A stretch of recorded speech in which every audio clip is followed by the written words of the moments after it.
welcome to the White House, and congratulations to the Giants on winning your first World Series title in 56 years. Give them a big round.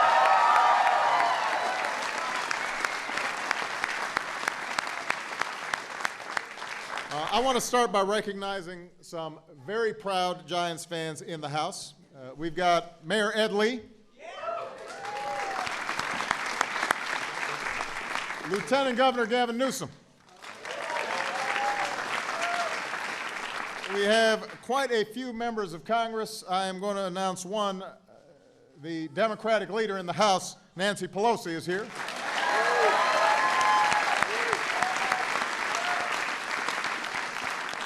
We've got Senator Dianne Feinstein, who is here. And our newest Secretary of Defense and a big Giants fan, Leon Panetta, is in the house.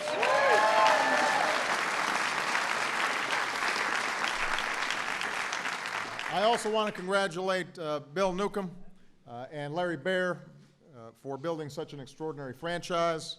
I want to welcome, obviously, our very special guest, the Say Hey Kid, Mr. Willie Mays, is in the house.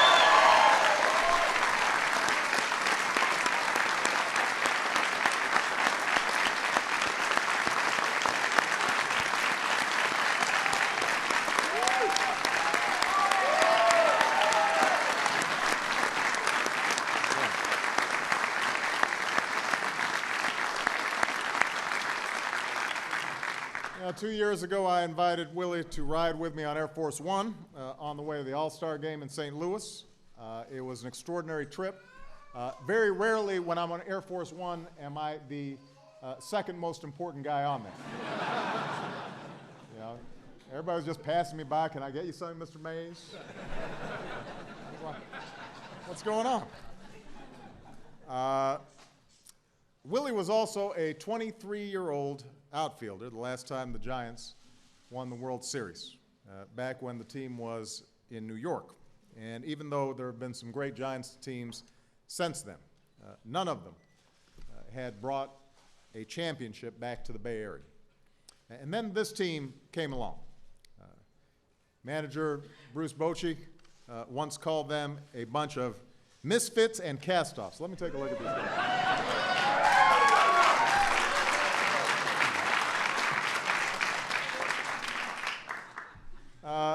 Or, as GM Brian Sabian put it, we've got a lot of characters with a lot of character. One of these characters is Tim Lincecum. Where's Tim? I see him back there.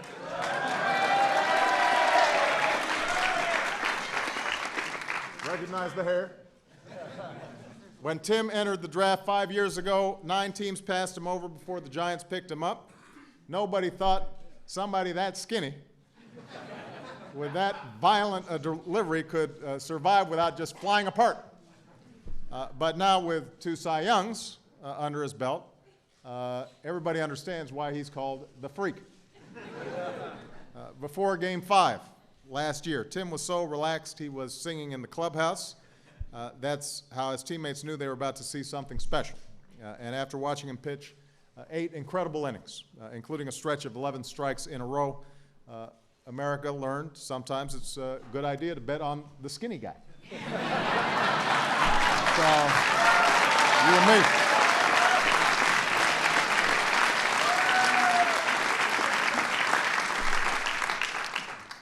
And then there's the guy with the beard. Where's he?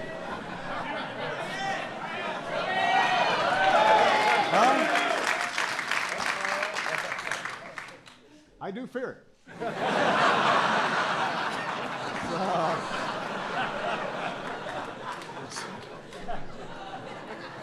Have you guys seen the Sports Center ad where it's ESPN, where it starts doing the dance?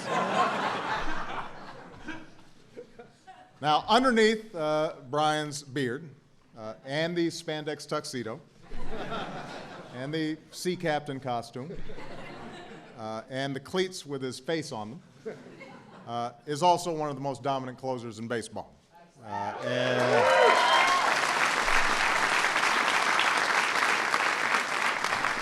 I do think, Brian, you should know that Michelle was very relieved that the press was going to be talking about what somebody else wears here in the White House. You know, so that it's not just her making a fashion statement. So even though this team is a little different, even though these players haven't always followed the traditional rules, one thing they know is how to win. And maybe some of that wisdom comes from all the old-time greats who never won a series, but know that being a Giant means being a Giant for life.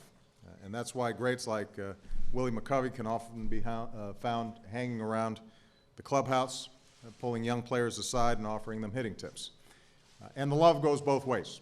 Brian said what those players went through when they played to not bring one home like we did, this is for them.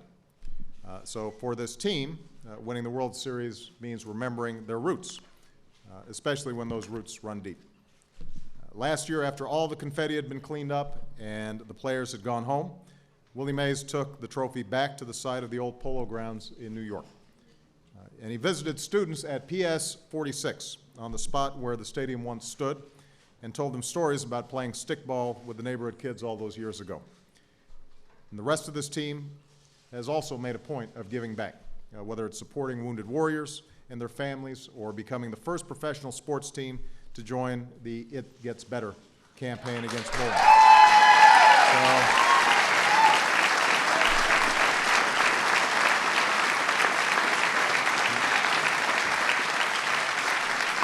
So that's what this team is all about, characters with character. And so once again, I want to congratulate this team and wish them all the best of luck in the rest of the season, unless the White Sox are in the World Series, which right now is not a sure thing. All right? Congratulations, everybody.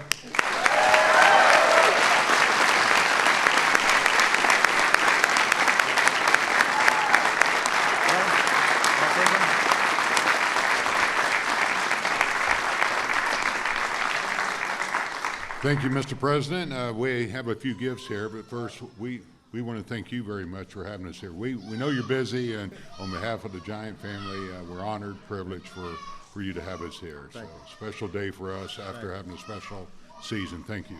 He's really upset that I quit talking.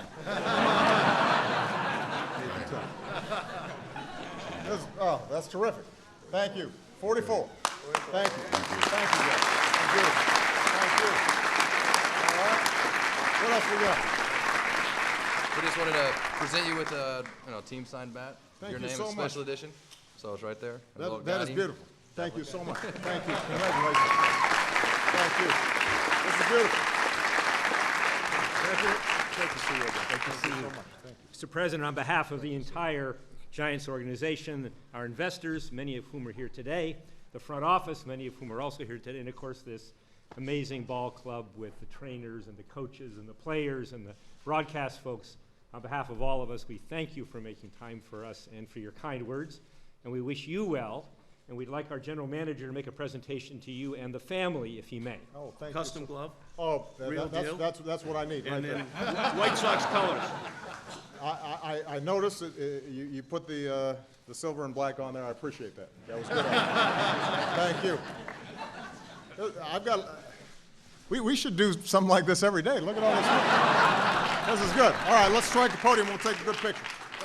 Come on. There you go, Rich. I'll hold on to my jersey.